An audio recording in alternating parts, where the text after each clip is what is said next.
I'm delighted to be here. It is always a delight to be in Goa, and especially at the Goa International Center and the festival.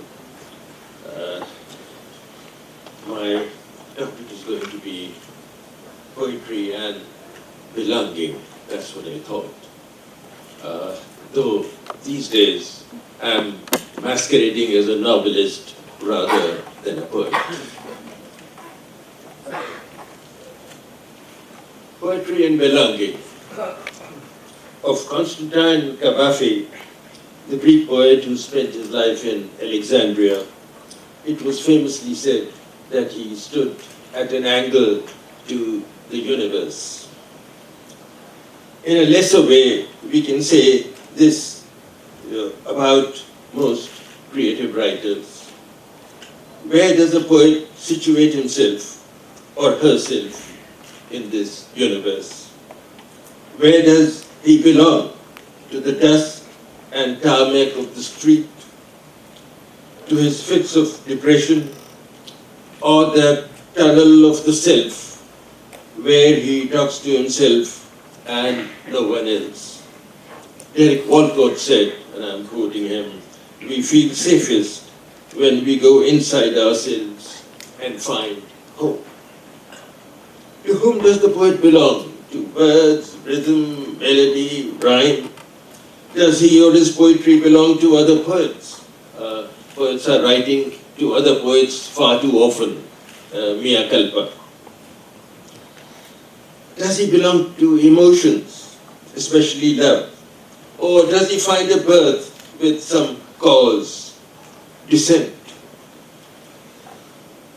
He reacts to violence against a fellow writer, a free thinker, and that galvanizes him into action. And one last question, to which tense does he belong? The past or the present? The Shelleyan hyperbole of the future one can discard. We haven't taken time into our calculations at all, and time tolls both for poet and language. I remember Nissim Ezekiel, a bit of a mentor and an old friend, whose lines went like this: "I think of each historic passion as a blink that happened to the sad eye of time." I thought they were wonderful lines. When language, we haven't taken time into our calculations at all, and time tolls for both poet and language. When language itself gets stale, phrases turning cliched with overuse, the poet could lose some of his sheen. And I'm not talking of the bigger poets, but this happens with the novels as well. We all know that what has happened to, say, Uncle Tom's Cabin, which was such a favorite once upon a time. The poet has thrown in his lot with language completely. He sinks or swims with it. And let us not simplify a writer's life and work to an outline, his stance and oeuvre to a vignette or a sketch. So Brodsky, arrested, exiled, Nobel Prize, moves to America. Salman Rushdie, Booker, Satanic Verses, Fatwa, moves to America, then back to England. Writers deserve better. Much is made of myth, but a writer does not belong to myth or to epics. In Munich, we were all there, 2003, I thought. Ananta Murthy was asked in a TV interview to define Indian literature in 2 words, and he replied like a shot, Ramayana and Mahabharata. In fact, the answer was so pat and so spontaneous that some of us thought that it was rigged, between the interviewer and Ananta. Mythology is a part of our mental makeup, soul and even the unconscious. But let us not forget that 90% of it is fable. I read a very long article, I think in the London Review of Books, or was it in the TLS recently, which said that there was nothing like Troy and no such attack of the Helen of Troy. The whole thing is fable, churned out by poets before Homer. We can't get away from contradictions despite all this. I remember a line from Anna Akhmatova where she says, the Indian craves, quote, for gods more exotic and more central to his needs, unquote. So like others, we belong to myth, and yet we do not belong. Are we at peace with our air and climate, the terra firma, the pollution in the air, the mining that leaves ugly holes in the earth, colonies coming up and despoiling hillside and lake? Are we at peace with ourselves? For we are a part of ecology, just as ecology is a part of us. The planet is weighed down by exploding population, aspiration, expectations. In this clamorous world of ours, time seems to have accelerated, and many of us live moment to moment. Does poetry reflect these realities? Is it supposed to, or is that the job of fiction? A poet, sadly enough, often talks to himself. A fiction writer, especially the novelist, has willy-nilly to engage with reality and other people. A novel embarks upon a dialogue with the world, environment, other people, in other words, with reality as we know it. Forget Proust and Joyce, or even Franz Kafka, where reality itself spoke, but in a surreal manner, and came out with a different, transmogrified reality. It is fiction's job to represent it and represent reality, all that baffles the understanding and chills the imagination. A poem may touch upon a social problem, but it cannot do so extensively, in detail. Nor should a poet be a dedicated activist. A fiction writer, on the other hand, creates a world of his own, characters, city, village, life and death. He's a creator, and I'm a little surprised that novelists in the Middle East get by and are not chased by Islamicists. The Islamic State, for instance. I have half a novel on the subject. But a fiction writer of stature does not just create, he also engages with the world. A world that is unique, individual, and responds to a world. The world the writer shares with other people, but is unknown or misknown by still more people. Another area where the fiction writer or dramatist may score over the poet is dealing with moral problems.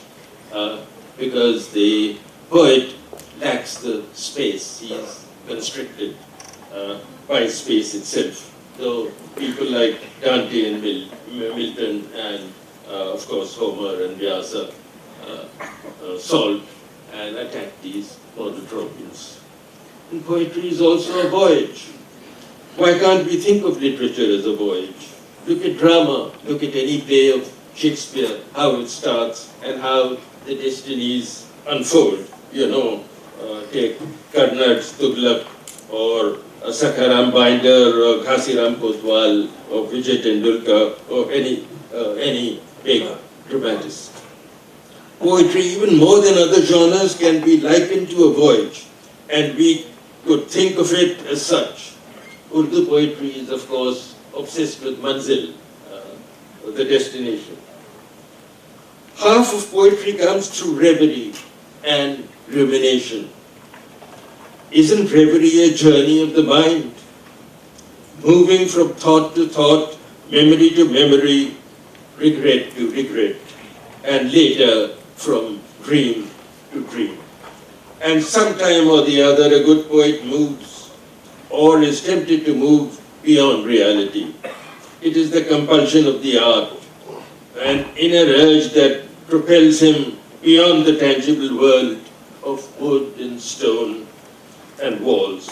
If you recall, that is what impelled the Romantics, who found reality too imperfect and went herring after their own paradise. Think of Baudelaire's Goût de l'infini, longing for the infinite. In India, we are not confronted too harshly with the problem of godlessness which troubled Europe from the 19th century onwards. Tagore could write his Gitanjali without a bother and publish it in 1913. I have often wondered what would have happened to the Gitanjali if it had come up for the Nobel in 1914, when the World War had started and the poetry in the trenches came about.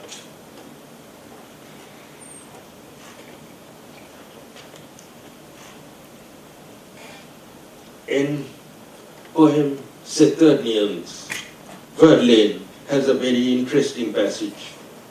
In a prose translation, it would read, "Today action and dream have broken their ancient pact, which has been worn out by the centuries, and some have seen terrible significance in this divorce between the great blue harmony and strength.